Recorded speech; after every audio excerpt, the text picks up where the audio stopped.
Om Sahana Sahanau Bhunaktu Saraviryam Karavavai Tejasvinavaditamastu Ma Vidvishavahai.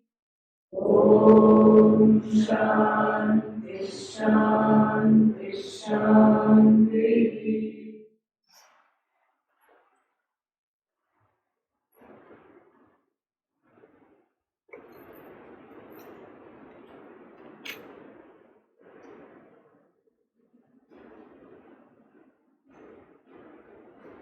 If the Upanishads outline the same knowledge from slightly different approaches, how does one know which Upanishad will best meet the seeker where they are? Can repeated study of a single Upanishad suffice for the pramana to unfold? Why repeated? Even one time study is enough for the pramana to unfold, provided adhikaritvam is there, qualifications are there. Pujya Swamiji would always narrate a story where one young man was going from one village to another village, and then he just stopped on the outskirts of the forest because he was hungry and thirsty, and he saw a hermitage. And so there was a teaching going on. The teacher was addressing the students. And so he did not feel like disturbing because he knew it's the wrong thing to disturb. So he just stood and listened. And those students had been studying for a long time. Nothing apparently happened to them. But this fellow got the knowledge.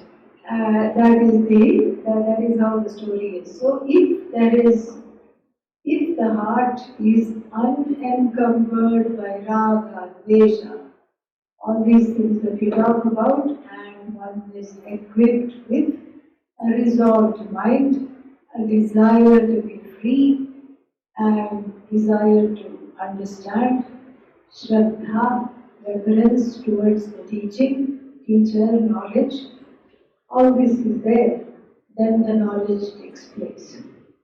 Coming to this question, which Upanishad best meets the need of the sadhaka? We don't know, because the sadhaka can herself change during the course of the study. Because one may start off somewhere and then end up somewhere else. So that's why there are different kinds of Upanishads. So the Upanishads have different emphasis, and some of them have stories, some of them don't have stories, some of them are best taught in the beginning of the quest, some of them make sense if they are taught at the end of the quest, towards the end of the course. So like this, there are many Upanishads, and it's just a matter, it's not always a matter of preference. Little bit it could be a matter of preference, but it's also designed to take the student on a journey of self-discovery. And as we get more and more advanced in the study, the little frills drop off. There is the teacher, student, akhyayikas, little stories, etc., which were so elaborate in the beginning, are not there anymore. It's just the vastu. So therefore, it's a process. One grows, and so how to tell? It's there is nothing to tell. So sometimes one may like a particular Upanishad, and there is nothing wrong in that. Nothing wrong in preferring a particular Upanishad or how it unfolds the subject matter. no problem. But then it's one's own growth makes it very, very apparent that maybe I like this more, but I like this more now. In fact, that happens every Upanishad that you encounter, you start to like. Every chapter of the Bhagavad Gita you encounter, you start to like. You like the second chapter, but the third one was very nice, and the fourth one is also nice. Wonder what the fifth one will be. That will also be very nice. So it's like that. Slowly it grows, the Upanishad becomes you unintended.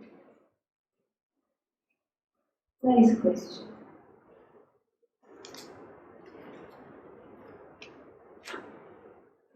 Though the essence of the Vedas teach about Sarvam Idam Brahma, then why do we have so many gods and goddesses? Is there any significance apparent apart from saying it is for Buddha Dharma? Gods and goddesses are referred, which are referred in the Puranas. Why Puranas? Even in the Upanishads and in the Vedas, Devi Suktam, Saraswati Suktam, Purusha Suktam, Mahanarayana Suktam, all these things are Vedha Suktam. So not just in the Puranas, the Veda itself. So Aham Brahmasmi. You have to know what is this Brahman. That I am equating myself to Brahman. If that is the end point of this study, is to understand that I am nothing but Ishvara, then I have to understand what this Ishvara is. Otherwise the equation makes no sense at all.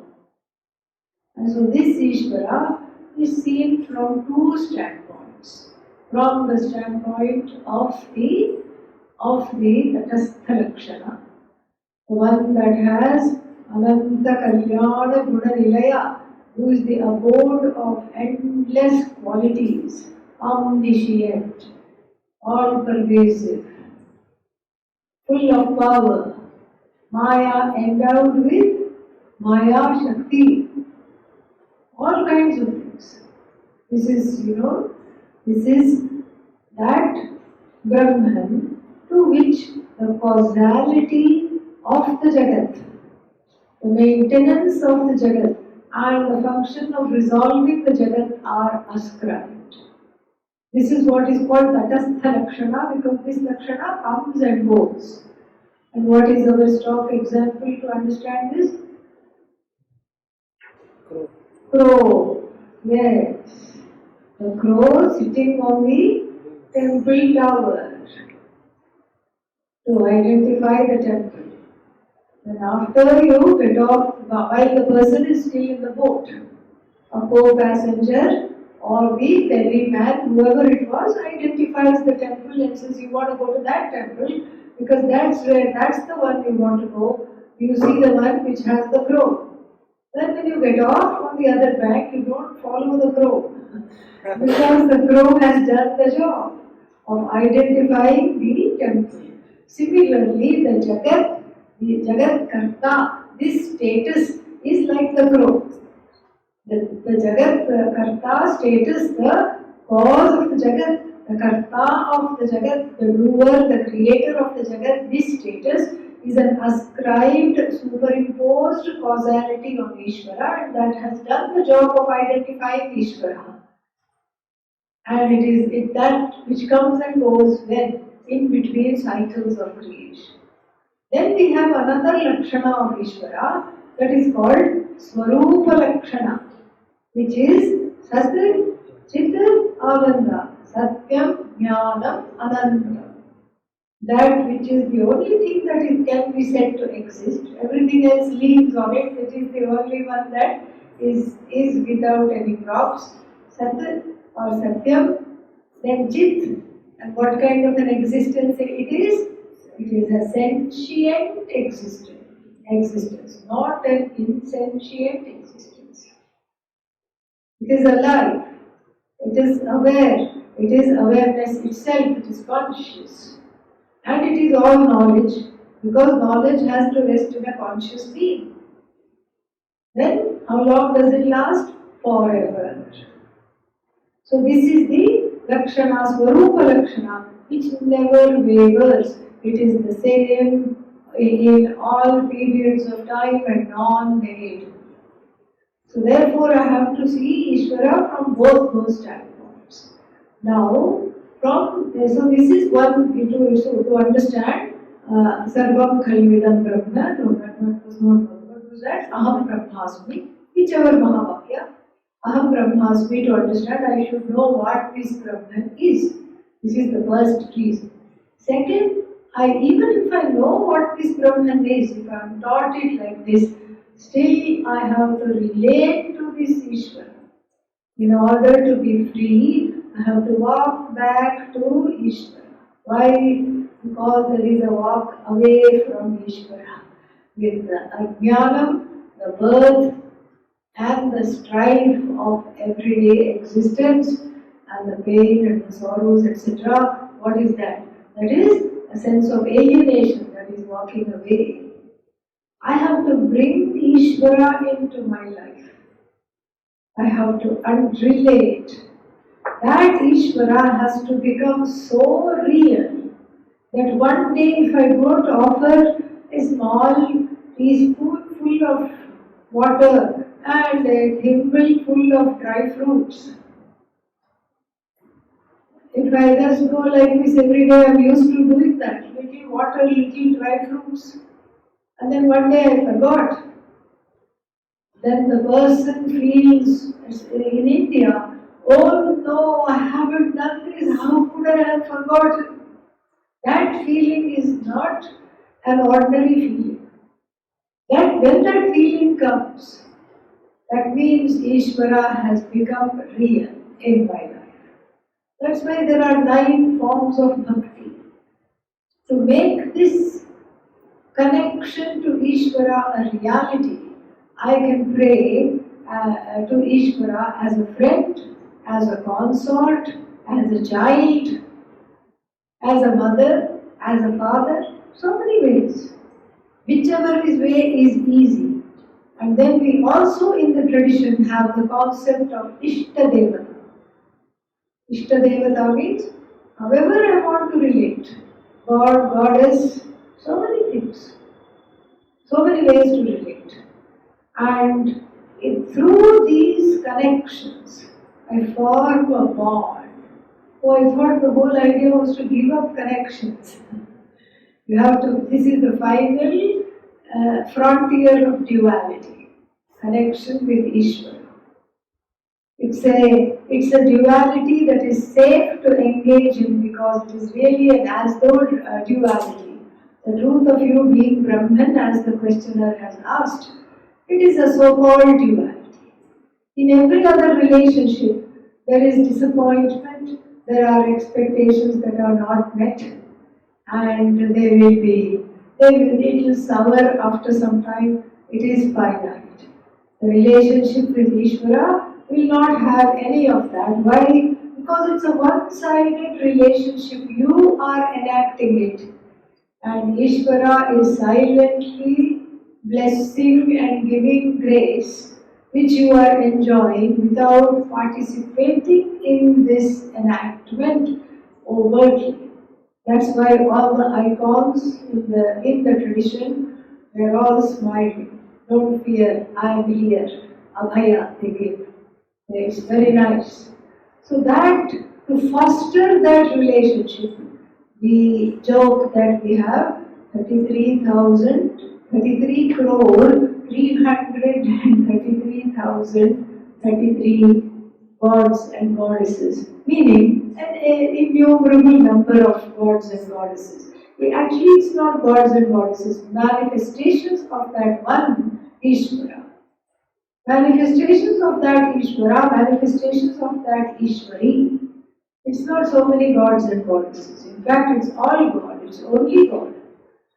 So, that being said, so through this connection, I not only I not only qualify for this knowledge of Aham Brahmasmi by putting an end to various kinds of pain, sorrows, because I see the altar of surrender as Ishvara.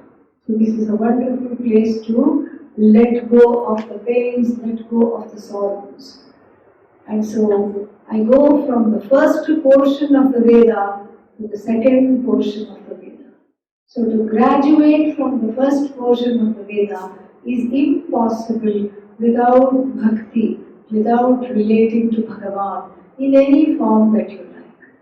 So just like so many forms are there, we pick a form that is pleasing to one. So we pick a form that is pleasing, and then you grow out of that form and you understand the truth of that form as formless, and you understand the truth of yourself also as formless. That is how one does it.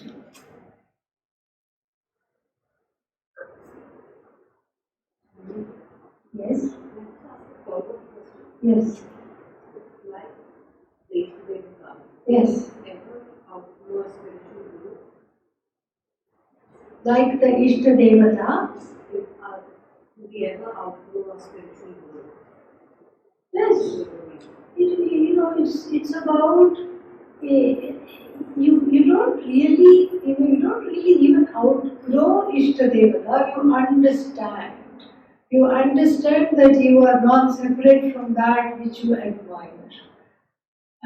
You understand. So the Ishta Devata may be still a favorite, but your relationship has changed. You relate from the standpoint of a knower rather than from somebody who was earlier desperate for karma bhala, desperate to be acknowledged, desperate to be saved, desperate for so many things. Same thing with the Guru. One comes to the Guru with a request for the knowledge. And then what? The Guru also is like a final frontier of duality.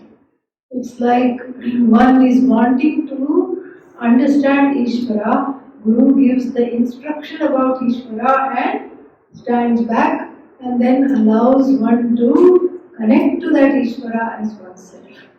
So sometimes we have in some cultures there is a saying, when you are ready, the teacher appears. I always say in our tradition, it is said when you are ready, the teacher disappears in you as you. That's how it is. That's really what it is. There is no, since the knowledge has been gained, since the quest has completed, it is still a teacher, it is still a Guru. Why? Because even the Jnani is continuing in the same body. The Jnani's Guru is also, let's say, alive and continuing in the same body. But still, for the sake of Vyavahara, we are following certain roles. And those roles come with rules and responsibilities. So then, if I have self-knowledge, I don't go and slap the Guru on the back. Yo, what's up? That is not done. Why? The achara will continue. Because it is as though, not that it wasn't as though before. Before also it was as though. I was an as though student going to an as though teacher and as though touching the feet and as though falling on the ground and touching the feet. I didn't know that it was as though. Now I know that it is as though. So it is fun to reproduce as it were the achara without really coming to any grief about it. It is nice. So what is lost? Nothing is lost. And sometimes it helps to do that, to model that for everybody. Loka Sangraha it becomes. So I model that bhakti for others. I model what Shraddha looks like for others, even though I may not need to gain anything from it. The Guru never saw the student as different, does not see the student still as different from himself or herself. So the outgrowth is in the inner, it's an inner expression. Outside nothing changes.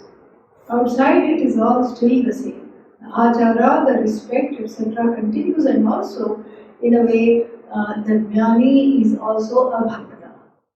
So the bhakti doesn't drop, it transforms. Same with Ishvara, same with Guru.